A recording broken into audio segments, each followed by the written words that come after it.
The night my wife came home from her third emergency surgery in 2 weeks, she smelled like hotel shampoo, not hospital antiseptic. Not the sharp chemical smell she always carried when she actually worked a long shift. Hotel shampoo. That generic, slightly sweet smell that comes from those little bottles with a gold foil cap. I noticed it when she leaned over to kiss me on the cheek, the way she always did when she thought everything was fine. I said nothing. I went back to watching the game, but I didn't sleep that night. My name doesn't matter. What matters is that I was 41 years old. I had spent 16 years building a life with a woman I loved completely, and somewhere along the way, I had become furniture. My wife, I'll call her Claire, was a hospitalist physician at a large regional medical center about 20 minutes from our home in suburban Ohio. We met in our mid-20s back when she was finishing her residency and I was running the estimating department for a mid-sized commercial construction company. She was brilliant and driven and laughed at all my jokes, even the bad ones. We got married after 2 years of dating. We bought a house. We had a son, Logan, now 13, and a daughter, Nora, now 10. For the first decade, I thought we were one of the lucky ones. Then she got promoted to department chief. I want to be fair here, because I'd had a long time to think about this. The job genuinely was more demanding, more administrative work, more committee meetings, more conferences. I understood that. I supported it. I told her I was proud of her, because I was. What I didn't understand, and what I only figured out much later, was that the job hadn't changed her schedule as much as she wanted me to believe. She was working late because she chose to.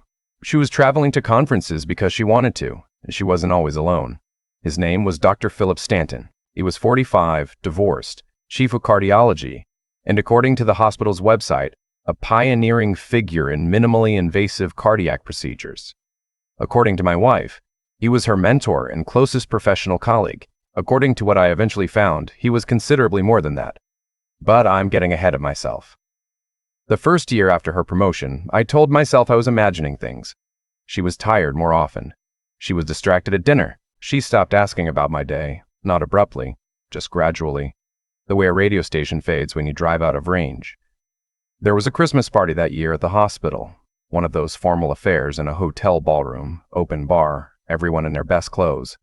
I went with her. I shook hands with people whose names I immediately forgot, and then I met Philip Stanton. He was tall, silver-haired, the kind of man who gives off an air of controlled confidence. He was polite to me. Briefly, correctly polite, the way you are to someone whose name you don't plan to remember. My wife introduced us, and I noticed she was speaking slightly too fast, the way she does when she's nervous. I filed that away. The drive home was quiet. I asked her what she thought of the party. She said it was fine. I asked how she and Stanton worked together. She said he was very professional and a little intimidating. I nodded and looked out the window and thought about the way she touched his arm briefly when she laughed at something he said. A gesture so small and automatic that she probably didn't even know she'd done it. The second year, things got worse in the way that slow things do. Not a sudden drop, but a long, grinding slide. She was traveling more, a medical conference in Chicago, a workshop in Houston, a departmental retreat in Scottsdale. When she was home, she was present in body only. She sat across from me at dinner and looked through me. She went to bed early and woke up early and spent the time in between on her phone in the bathroom. Logan and Nora noticed. Kids always do. Logan started asking me questions about dinner and school forms and dentist appointments that he used to ask his mother. Nora stopped saving her drawings to show Claire and started leaving them on my desk instead. Neither of them said anything directly, but they orbited me more and her less, the way animals instinctively move away from something that isn't quite right. I threw myself into work. I also, quietly, started paying attention. My background is estimating and project management. I think in systems. I track things. So I started tracking. I didn't hire anyone. I didn't snoop through her phone, not yet. I just started noting things. The dates she said she was working late versus the dates the hospital's online scheduling portal, which she'd given me access to during COVID so I could manage some administrative things for her, showed her as off-duty. The receipts that showed up on our shared credit card for restaurants I didn't know on nights she said she was at the hospital. Small discrepancies, individually meaningless, collectively impossible to ignore. By Christmas of the second year, I was 90% certain. I just didn't have anything I could hold in my hands. Then she went to the Scottsdale retreat, and something shifted. She called me on the second night, and I asked her what the hotel was like. She described it. The lobby, the pool area, the view from her room. The description was a little too smooth, a little too rehearsed. She'd prepared for that question. I said it sounded nice and that I hoped the sessions were useful. She said they were. I said goodnight. The next morning, I looked up the retreat on the hospital's internal events page, which I still had credentials for. It was a 2-day event. She was gone for 4. That night, after Logan and Nora were in bed, I sat at the kitchen table for a long time. Then I opened my laptop and did what I probably should have done months earlier. I'm not a hacker. I want to be clear about that. I don't have any special technical skills. What I had was the password to her personal email account, which she'd shared with me 2 years earlier when she needed me to forward something while she was in surgery. She'd never changed it. Whether that was carelessness or unconscious sabotage, I still don't know. I logged in. I found what I was looking for in about 8 minutes. It had been going on for nearly 2 years. The emails were not explicit, but they were intimate in the way that's actually worse. Inside jokes, references to things that happened between them, a tenderness that I recognized because it was the same tenderness she used to direct at me. There were also logistical discussions, which conferences overlapped, which hotels took cash, how to explain extended absences. She had given this infrastructure real thought. I closed the laptop, I went to the bathroom and ran the tap cold and stood there for a few minutes. Then I went to bed and lay in the dark and made a decision. I was not going to react. I was going to prepare. I called my older brother Neil the next day. Neil is a family law attorney in Columbus. I didn't tell him everything right away, but I told him enough. He told me to document everything, to not confront her, to not move any money, and to come see him when I was ready to talk properly. He also told me something that stuck with me. The worst thing you can do right now is act while you're angry. You're going to want to act while you're calm. I was in his office the following Thursday. Ohio, Neil explained to me, is a no-fault divorce state, meaning the court doesn't assign blame for the breakdown of the marriage. However, it is not irrelevant. Adultery can be considered when determining spousal support. And custody. He wanted to talk about custody. Logan was 13 and Nora was 10. In Ohio, there's no fixed age at which a child's preference controls the outcome. But by the time they were both a few years older, the court would give serious weight to what they wanted. "How are they with her?" he asked. I thought about Logan doing his homework alone at the kitchen counter. Nora leaving her drawings on my desk. "They're with me," I said. Neil nodded and told me to start keeping records. Everything. Over the next 5 months, I did. I used a notebook, physical, kept in my locked tool chest in the garage. I noted dates, times, explanations she gave me, and whether the hospital portal confirmed or contradicted those explanations. I was careful, systematic, and completely invisible about it. I also, with Neil's guidance, made some quiet financial arrangements. Nothing deceptive. Everything was above board and disclosed. But I restructured, I moved my retirement accounts into a clear separate structure. I documented every major asset we owned when it was acquired and with whose earnings. I also started taking Logan and Nora to their Saturday soccer games. Claire had never been much for the games, which she attributed to her schedule. That was partly true, but even on her free weekends, she often had reasons to be somewhere else. So it had always mostly been me on the sideline. What changed in those 5 months was that I stopped waiting for her to show up and started being fully present instead of half absent. Logan was playing defense for his travel team. Nora was just getting serious about the game. I was there for all of it, and I noticed watching them from the sideline that they were okay. They were actually okay. They had each other. They had me, and they had learned somewhere along the way to need their mother less than they deserved to need her. That made me angrier than anything else. I want to tell you about how I found out the full extent of it, because it wasn't dramatic. It was just a phone call. Claire had a colleague, a nurse in her department named Alice, who had known us both for years. Alice and her husband had come to our house for dinner more than once. In February, Alice called me. She said she'd been thinking about calling for 3 months and she felt sick about it. She said she wasn't going to give me details because she didn't want to be in the middle of it, but she wanted me to know that it was real, that it had been going on a long time, and that some people at the hospital had figured it out. She also said, and this part, I think, took courage, that Stanton had done this before. With a nurse in the ER 2 years before Claire, that woman had been quietly moved to a different unit. "I'm sorry, Hugh," she said. "That's my name." "Hugh, you didn't deserve this." I thanked her and told her I already knew and that I was handling it. She seemed relieved. We said goodbye. I haven't spoken to her since, but I think about that call sometimes. It mattered. By March, I had everything I needed. Logan had just turned 13. Nora was going to turn 10 in July. Neil advised me to wait until July, after Nora's birthday, so I wasn't blowing up the family during a milestone. I agreed. 4 more months. Those 4 months were strange. I knew what was coming. She didn't. She was still traveling and still coming home and still cuffing me on the cheek and still performing the small rituals of a normal marriage, and I was still performing them back, and the whole thing felt like watching a building that you know is structurally compromised and just waiting for the inspection report to come through. One evening in April, she was supposedly at a hospital committee dinner. I happened to be driving past the restaurant where the dinner was supposedly held. On instinct, I pulled into the parking lot. Her car wasn't there. I sat in the parking lot for a while. Then I drove home, made dinner for the kids, and wrote the date and time in my notebook. The thing about those months was that I wasn't miserable, exactly. That surprised me. I think because I had stopped being in the marriage emotionally a long time before I had conscious proof of why. The grief had already happened, slowly, over 2 years of dinners where she looked through me. What I felt in those months was something more like clarity. I knew what my life was going to be. I was building toward it. Nora's birthday was July 14th.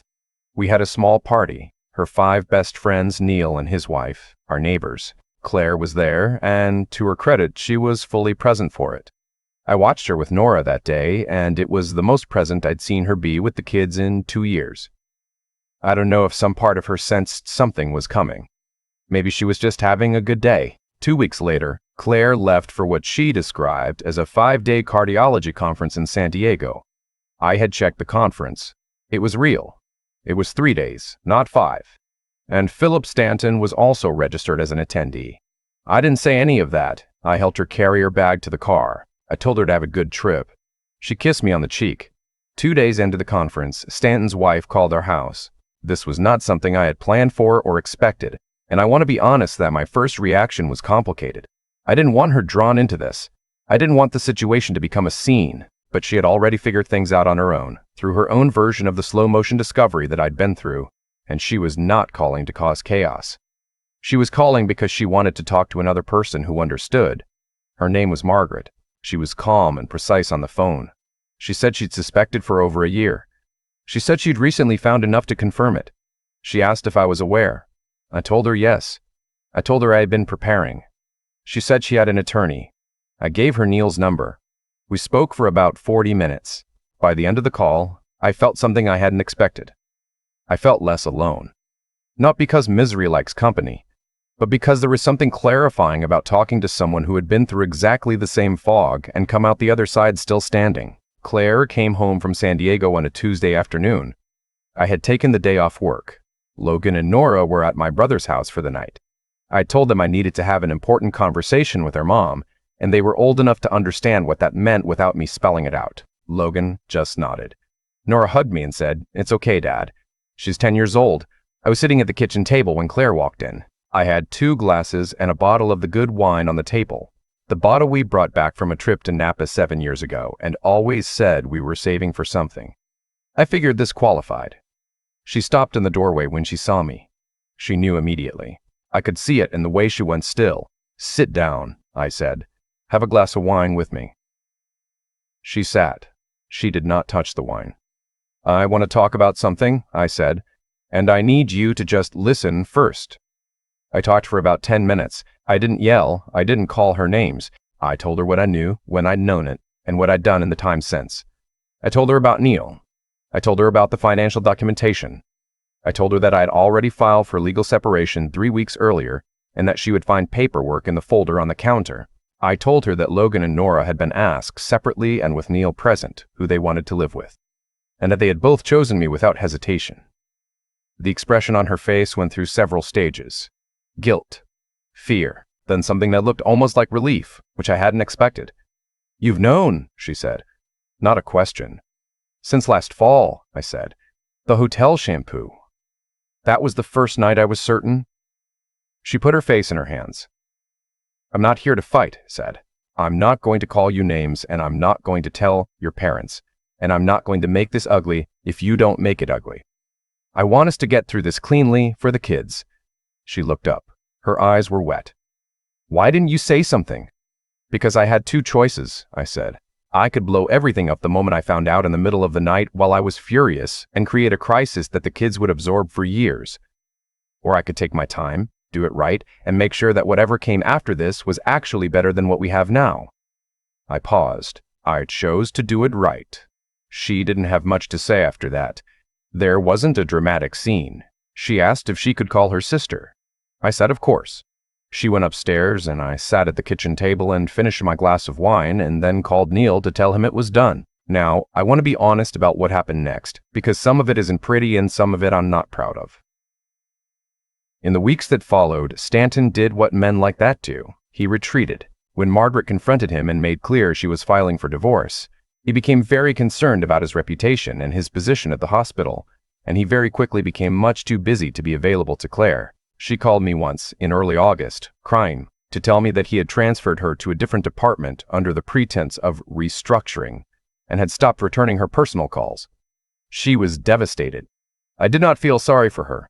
I want to be honest about that. I felt something more complicated, something like watching a very predictable conclusion arrive exactly on schedule. What I will tell you is that I did not gloat. I did not call her to say I told you so. I let her feel what she felt because she had earned it, and because Logan and Nora needed her to eventually become someone functional again. As for Stanton, I did not hack his computer. I did not doctor photographs.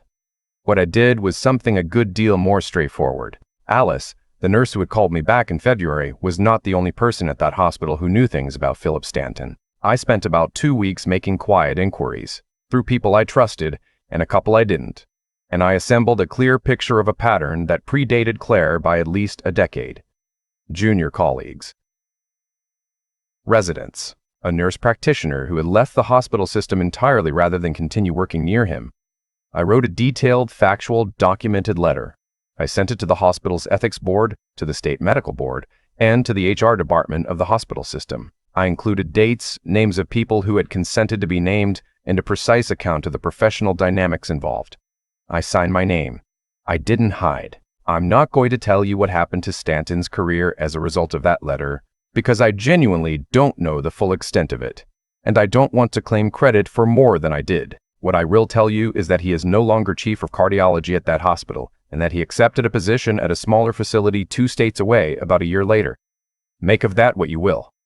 Now it's been 2 years. Logan is 15 and does not go out of his way to spend time with his mother, though he sees her for dinner every other week and on holidays, because I have made it clear to him that holding on to bitterness will only hurt him. He's working on it. He's a good kid. Nora is 12 and has a more generous heart than the rest of us combined. She calls her mom on Sundays. She forgives easily. I don't know if that comes naturally to her or if she decided to be that way, but either way I think it's remarkable. Claire is in a 1-bedroom apartment downtown. She's still practicing medicine, different department, different rhythm. We are civil when we see each other for the kids. There are moments when I see the person I married somewhere behind her eyes, and I feel the residual weight of it. The way you feel the memory of something heavy even after you've put it down. I haven't started dating again. A few people have suggested I should. My brother checks in on this with a regularity that I find both touching and mildly irritating. There's a woman in Nora's soccer carpool who is funny and sharp and seems to find me interesting. And a few months ago, she made it pretty clear she was open to getting coffee sometime. I told her, maybe after the school year. I meant it. We'll see. What I will tell you is what I told Logan when he asked me last winter why I hadn't just kicked his mother out the night I found the emails. Because being right isn't enough, I said. You also have to be ready. And you have to be fair, not because she was fair to you, but because of what kind of person you want to be when it's over. He thought about that for a while. Then he said, "Did it work?" I thought about Nora's drawing on my desk. About the wine bottle I'd been saving for 7 years. About sitting at that kitchen table finally, genuinely calm. Yeah, I said, it worked. People always want to know if I'm angry. Even now, 2 years out, that's the first thing they ask, and I understand why. It's the more satisfying version of the story, the one where the betrayed husband finally explodes, says everything that needed to be said, makes the other person feel the full weight of what they did. I get it. I wanted that version too for a little while. But here's what I actually learned, and I mean learned in the way you only learn things that cost you something real. Anger is not the same as strength. I spent the first few weeks after I found those emails white-hot furious, and in that state I was capable of exactly nothing useful. I couldn't think clearly. I couldn't plan. I could only react, and reacting was the one thing that would have handed Claire every advantage in what was coming. So I made myself stop, not forgive. I want to be precise about that. I made myself stop reacting and start thinking. Those are completely different things. What I did in the months that followed required more from me than any confrontation would have. It required me to sit across from my wife at dinner and act normal, to help her carry her bag to the car when she left for San Diego, knowing exactly where she was going and who she was meeting. To wait. That kind of patience isn't passive. It's one of the hardest things I've ever done, and I did it because Logan and Nora deserved a father who handled this right, not one who handled it loud. The other thing I learned, and this one took longer to sit with, is that character doesn't announce itself. It accumulates. Every day I showed up at that soccer field, every time I helped Nora with her homework, every morning I made breakfast for 2 kids whose mother was somewhere else. I was building something. I didn't know I was building it. I was just doing what needed to be done. But when everything fell apart, when the real test came, those thousands of ordinary days were exactly what held us together. Logan and Nora didn't choose me in that lawyer's office because of some dramatic moment. They chose me because of 10,000 Tuesday mornings. Philip Stanton, for his part, did what people like that always do when the structure they've been exploiting becomes inconvenient. He disappeared. He protected himself. He moved on. Claire was left holding consequences he helped create and felt no obligation to share. I won't pretend that didn't give me a certain satisfaction. But I also won't pretend I did nothing about it. I sent that letter with my name on it because the women who came before Claire deserved to have it on record, and because the ones who might have come after her deserved better. That wasn't revenge. That was just doing the right thing when it was easier not to. I think about what I told Logan sometimes. Being right isn't enough. You have to be ready, and you have to be fair, not because the other person earned fairness, but because you have to live inside your own choices long after the dust settles. I live inside mine just fine. That's the whole story, really. Not the confrontation, not the folder on the table, not even the wine bottle from Napa. Just a man who decided to handle the worst thing that ever happened to him with enough care that his kids came out the other side intact. Some days that feels like enough. Most days, honestly, it feels like more than enough.